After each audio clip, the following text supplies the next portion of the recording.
My name is Peter Mieras, and together with my wife Kathy Johnson, we run Rendezvous Dive Adventures.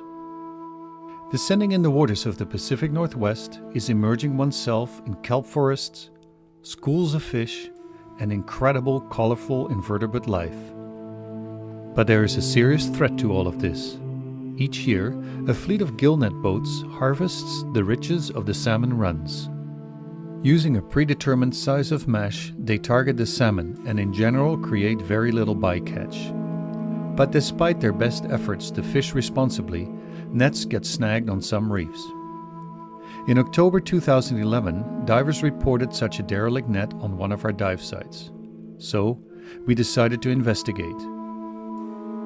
When Kathy and I descended on the reef to figure out exactly where the net was, and to see the extent of the damage, we really didn't know what to expect. The net had been down now for about 2 weeks, and it was really a grim sight.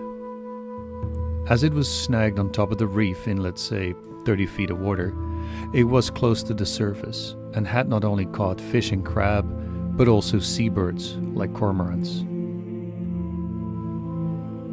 As we followed the net along the reef, it was really gut-wrenching to discover the amount of marine life trapped and killed in the abandoned net. Personally, this is one of my favorite dive sites, and to see the carnage made me both sad and angry.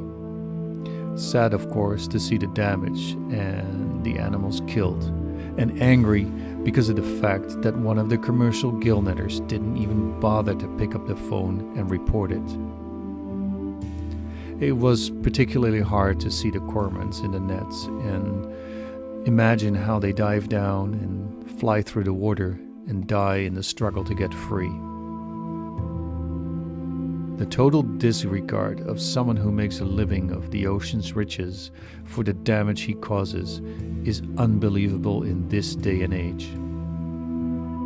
As there was no official process to deal with this, we decided to create our own net removal program. Something had to be done.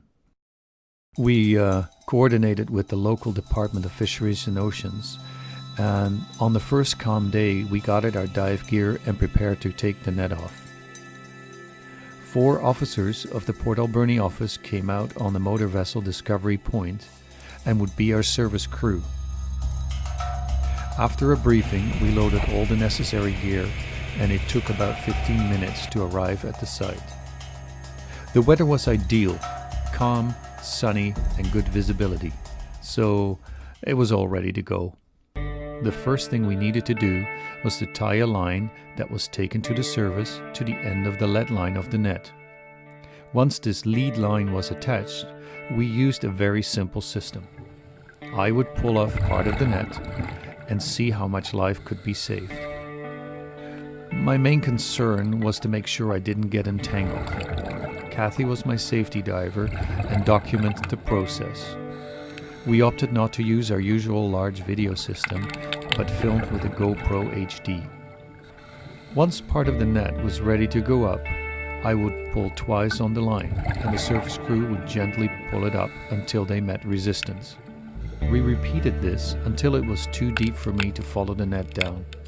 Whilst you know that you're doing something good and take action to actually remove the net, every time you hear the cracking underwater of the net coming off the reef, you just know that you're actually breaking up some form of life.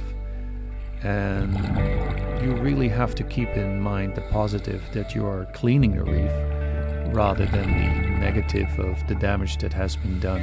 I guess that the bad images won't go away very fast, but all in all, it was surprising to see how well the system worked, and the net came off very, very clean off the reef.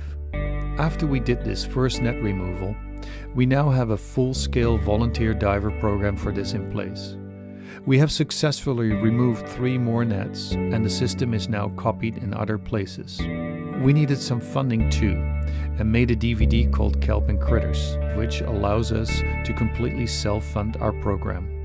We hope that this contributes to a long-term sustainable fishery with minimal negative impact.